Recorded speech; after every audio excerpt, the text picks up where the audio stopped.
Top health official says no movement weekends played crucial role in the significant reduction in positive COVID-19 cases. We'll have details to this story and more in the National Report.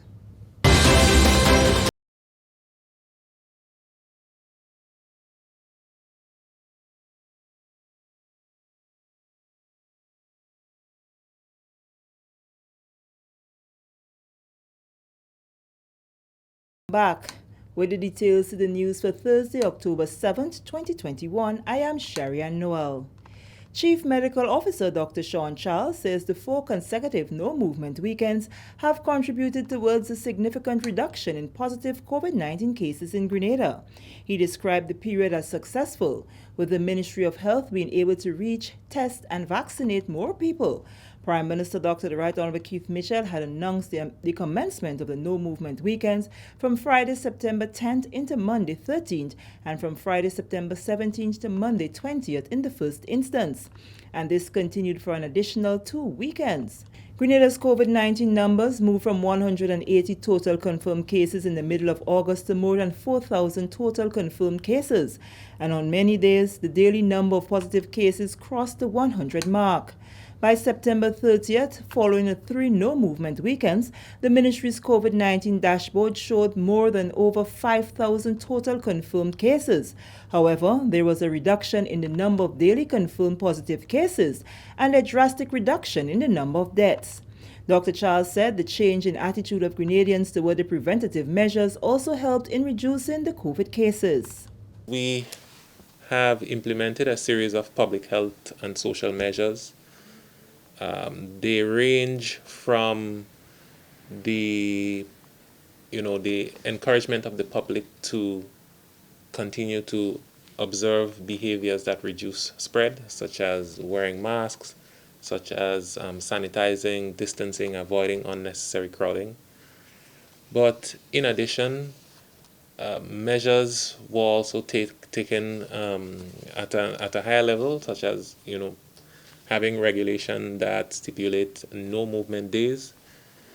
This has reduced the number of interactions between persons, because there were days when persons were not as free to leave their homes and mingle in the general population. He said the ministry was also encouraged by the number of people opting to be vaccinated during the no-movement period. We noticed many persons taking advantage of all of these outreach sessions, all of these outreach activities that we've had to get vaccinated. So at least that is one of the successes of the no movement weekends, in that it reached its objective of us being able to go out there and do testing and vaccinating, reaching a lot of persons, because many communities were reached through the efforts of the Ministry of Health and volunteers. Right, we were able to realize an increase in the number of persons being vaccinated. The Chief Medical Officer is happy with the support Grenada has been receiving from allies and Grenadians in the diaspora. Currently, there are 8 physicians and 4 nurses on island from the United States of America, Nicaragua, and Mexico who are lending their expertise to Grenada's health team during the pandemic. It helps in various ways. I mean, it helps to beef up the capacity that you have locally. It boosts your morale a little, because at least it conveys that you're not alone in the world, and that there are persons who will come to your aid when needed. So we were very pleased and encouraged with the assistance that we received, and we know that there's a lot more to come. We've also had visits from teams from Mexico and such, which we are very grateful for. Moving along, the government of Grenada continues to demonstrate its commitment to the development of the nation's youth.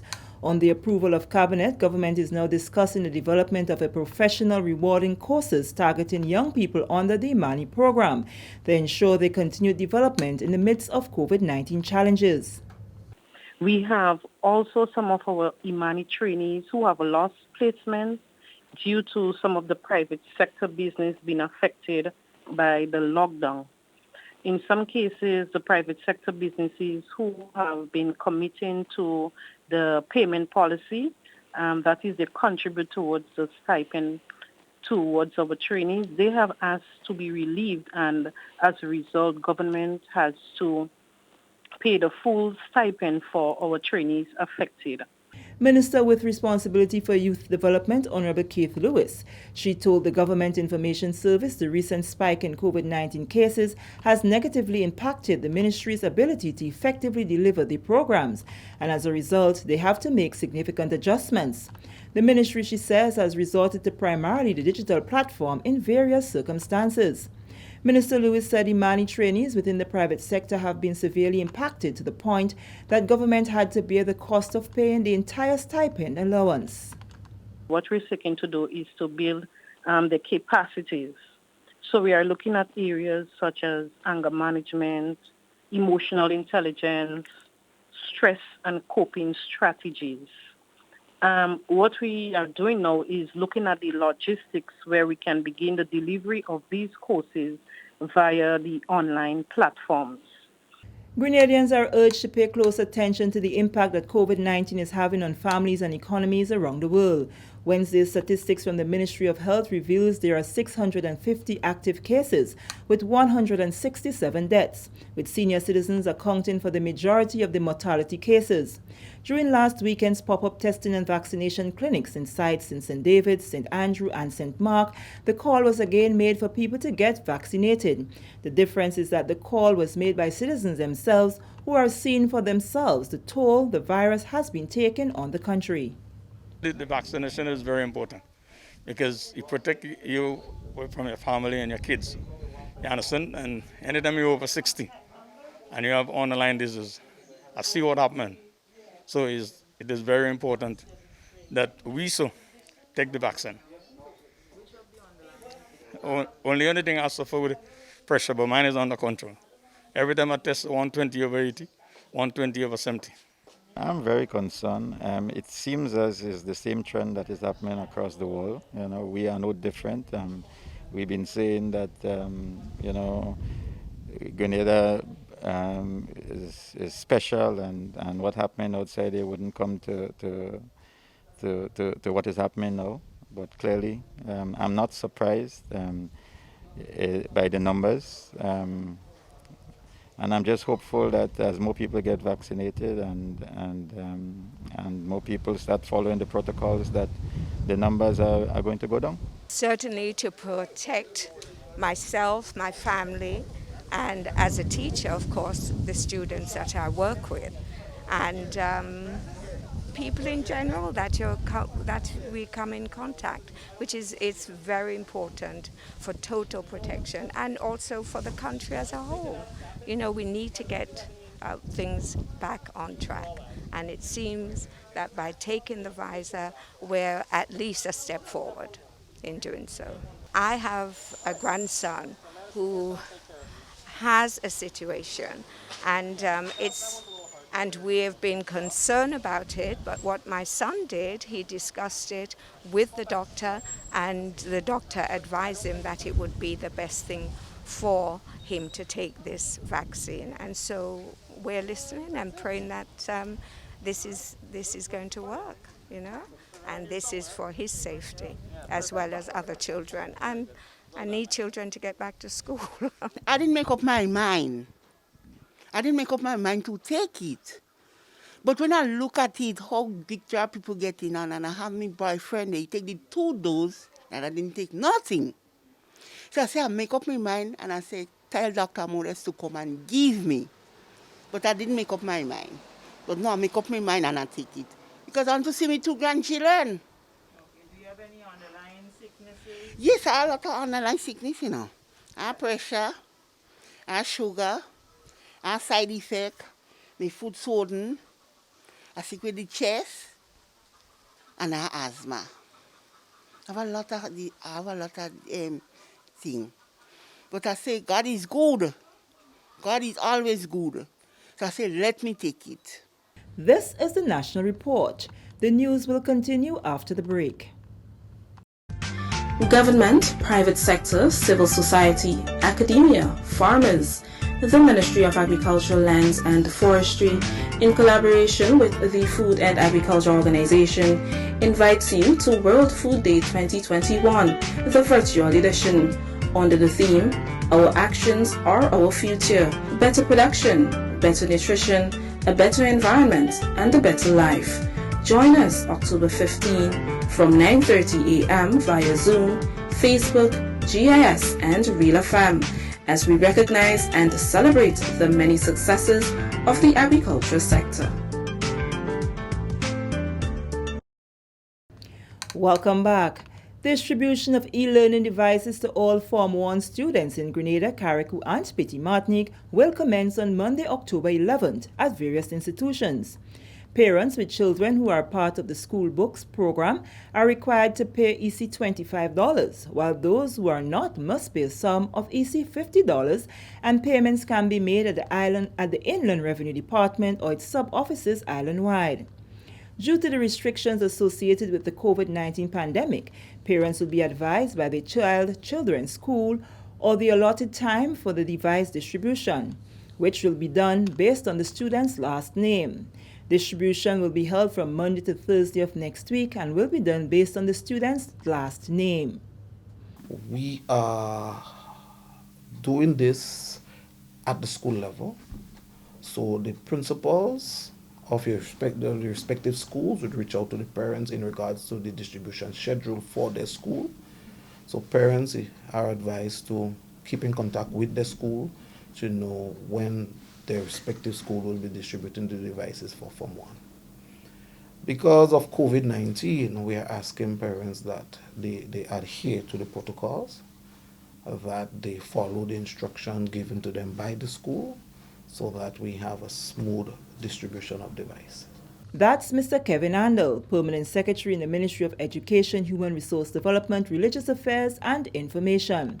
The distribution of e-learning devices to Form 1s is being done in addition to efforts by the Ministry to distribute devices to parents who were unable to collect during the last academic year. Parents are reminded that the redistribution process will be done only on Fridays based on appointment. The online forms are not for parents of Form 1 students, those at the kindergarten level, and students who were unsuccessful in securing a CPA placement. P.S. Anders said in addition to equipping the students with devices, the ministry is finalizing plans to host weekend webinars for students. In the month of October, we are going to also start a series of webinars for students that would look at the issues with remote learning that affects the students. Okay. So we are looking at that. So we are still working out the fine prints with it and the logistics, but we are hoping that we can do it on a Saturday. And finally in the news, world champion javelin thrower Anderson Peters, who has continued to excel in the sporting discipline, is once again recognized by the government of Grenada through the Ministry of Sports, Culture and the Arts for exemplary performances in the recently concluded Olympics game and the Diamond League. His recognition this time around comes in the form of a plaque which was presented by Coordinator of Sports, Colin Peters. Peters used the opportunity to reiterate government's commitment to providing support to sportsmen and women who continue to create proud moments of recognition for Grenada. On behalf of the Ministry of Sports, Culture and the Art, Fisheries and Cooperative, we want to give a token, show a token and give you a token of our appreciation for both Mr. Anderson and his coach, Paul Phillip, for the contribution towards the development of sports, especially with the javelin. We want to tell Anderson to continue working hard. We have been supporting and will continue to support you. We want to say thanks to Mr. Phillip for his demonstration of professionalism and his continued hard work so that Anderson could achieve his goal. So on behalf of the Ministry of Sports, we want to say thank you, Mr. Peters, for your contribution, and we pray that you continue to bring goal and good results to our country and make us proud. In expressing gratitude for the continued support from the Ministry of Sports and by extension the Government of Grenada, Anderson Peters says it's always a feeling of encouragement when one's efforts are recognized. It's been a rough season for me and my coach, but it was a learning process also. I would think that we learned a lot. And going into 2022, it would be a whole different scenario because of the way we was able to educate ourselves in 2021. Anderson also spoke to his first Olympic appearance and plans to defend his world title in 2022. The Olympics being my first Olympics, it was very tough. I think I had too much of a pressure on myself while competing there. So unfortunately, that's something that I still have to learn to deal with as an athlete. But it was a great learning experience, and I'm really grateful for it. And I would also like to say thank you to the citizens of Grenada for supporting me through my entire career so far.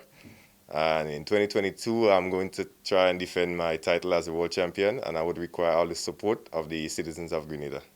The Ministry of Sports also recognized the continued dedication of Anderson Peters' coach, Paul Phillip, and presented him with a plaque which was accepted by the athlete on his behalf. And with that story, we come to the end of the National Report for Thursday, August 7th, 2021. On behalf of the entire news and production team, I am Sherry Ann Noel, thanking you for viewing.